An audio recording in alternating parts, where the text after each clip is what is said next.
বাংলাদেশ ভারতকে 3-1 গোলে হারিয়ে দিয়েছে। শুনতে জোক মনে হলো, এই রিয়েলিটি সামনে আসলে বাংলাদেশের অবস্থান কি হবে আপনি নিজেই বুঝতে পারছেন আমি কি বলছি।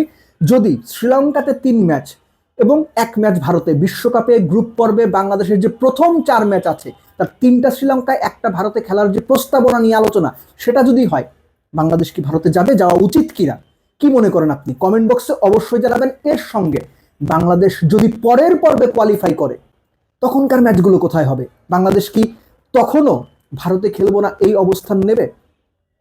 মুস্তাফিজ ইস্যুতে বাংলাদেশের যে অবস্থান সিকিউরিটি কনসার্ন নিয়ে, সেই অবস্থান 100% ভ্যালিড, এবং একই সঙ্গে এই অবস্থানটা, বাংলাদেশের অবস্থানটা আইসিসিকে এবং ভারতীয় ক্রিকেট বোর্ডকে, দেশ এবং দেশের বাইরে মোটামুটি চাপে ফেলেছে, এটা নিয়ে অস্বীকার করার কোনো সুযোগ নাই।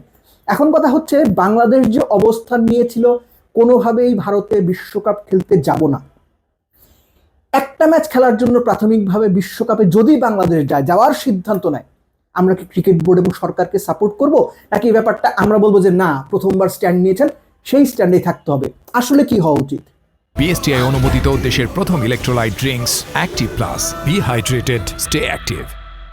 কি হওয়া উচিত না উচিত তার চাইতে বড় কথা হচ্ছে, বাংলাদেশ যদি 3 ম্যাচ শ্রীলঙ্কা, 1 ম্যাচ ভারতে প্রাথমিকভাবে এই শর্ত মেনে ভারতে বিশ্বকাপ খেলতে যায়, আমি পার্সোনালি ফিল করি বাংলাদেশের জয় হবে। জয়টা বাংলাদেশের, কেননা বাংলাদেশ যে অবস্থান নিয়েছে সেই অবস্থানে আইসিসি বাধ্য হয়ে বাংলাদেশের 3 ম্যাচ সরিয়ে দিয়েছে বা সরাতে বাধ্য হয়েছে, এটা বাংলাদেশের জয়। একই সঙ্গে এটা একটা স্টেটমেন্ট এই জন্য যে যখন ডিগনিটি হার্ট করা হবে, কিংবা যখন বাংলাদেশকে ইচ্ছাকৃতভাবে কোনো প্যাচে ফেলা হবে, তখন যেমন বাংলাদেশ চাইলে শক্ত অবস্থান নিতে পারে, ঠিক একইভাবে যখন বাংলাদেশ শক্ত অবস্থান নেওয়ার পর অন্যরা দুর্বল হয়ে বাংলাদেশের সেই অবস্থানকে সম্মান করে বাংলাদেশের জন্য পসিবল, সম্ভাব্য সবকিছু করার চেষ্টা করে, তখন যে বাংলাদেশ বন্ধুত্ব সুলভভাবে একই সঙ্গে রিজনেবলি পুরো ব্যাপারটা বিবেচনা করতে পারে, সেটার উদাহরণও হয়ে থাকবে। অর্থাৎ এক কথায়, এক ঢিলে 2 পাখি মারা। বাংলাদেশের যে শক্ত অবস্থান, সেটার বার্তা চলে গেছে। ঠিক একইভাবে শক্ত অবস্থানের পরে আপনারা যখন নরম হয়ে বাংলাদেশের দাবি মেনেছেন বা প্রায় সবটাই মেনে নিয়েছেন, তখন বাংলাদেশ যে উদার হয়ে তার নিজের দিক থেকে ছাড় দিয়ে বিবেচনা করতে পারে, সেই মানসিকতা, সেই বড় মানসিকতা যে বাংলাদেশের আছে, সেটার একটা প্রমাণ হয়ে যাবে। আমি পার্সোনালি ফিল করি যে বাংলাদেশ হয়তো সেই অবস্থান নেবে, কেননা বিশ্বকাপ এত বড় একটা ইভেন্ট, সেটা না খেলাটা কোনো ক্ষতি না, কোনো সমস্যা নাই, এটা ভাই বাকওয়াস কথা। ক্ষতি অবশ্যই আছে, সমস্যা অবশ্যই আছে। সো সেটা মিনিমাইজ করে যদি খেলা যায়, আমার মনে হয় সেটা বাংলাদেশ ক্রিকেটের জন্য ভালো। এটা শুধুমাত্র ক্রিকেট বোর্ড টাকা পাবে, রেভিনিউ আসবে, এই ওই এগুলো না, এগুলো বাদ দিও, গ্লোবালি বাংলাদেশের ইমেজের জন্য সেটা ভালো। কেন, ওই যে বলছিলাম, যদি এই ঘটনা ঘটে, জয়টা বাংলাদেশের হবে। আপনি এটা মানতে চাইলে না মানতে পারেন, কিন্তু আমি এইভাবেই দেখি। একই সঙ্গে প্রস্তাব উঠেছে যে পাকিস্তান বাংলাদেশের ম্যাচগুলো হোস্ট করার পক্ষে।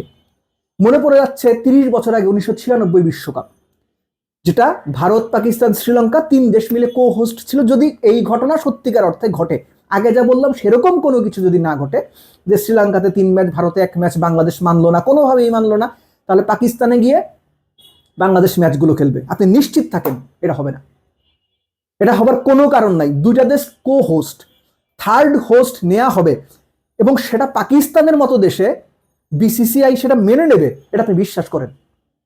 এটা আপনি সিরিয়াসলি বিশ্বাস করেন? পাকিস্তান একটা বাড়ি দিয়ে দেখতেছে কি হয়। বাড়ি তারা দিতে পারে, অসুবিধা নেই, কিন্তু এই বাড়িতে মানে আওয়াজ খুব একটা হবে না।